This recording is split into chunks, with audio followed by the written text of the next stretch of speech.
pengacara TV3 semua. Dan kita tengok ada yang ada ambil sambal belacan ke?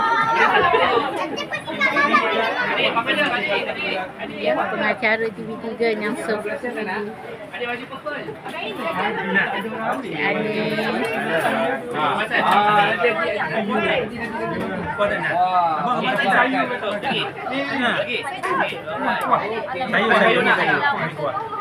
Bang, ambil ikan bang.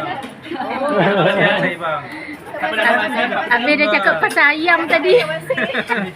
Bang, mana ada ikan bang? Tak nak ikan. Nak kuah. Terima kasih.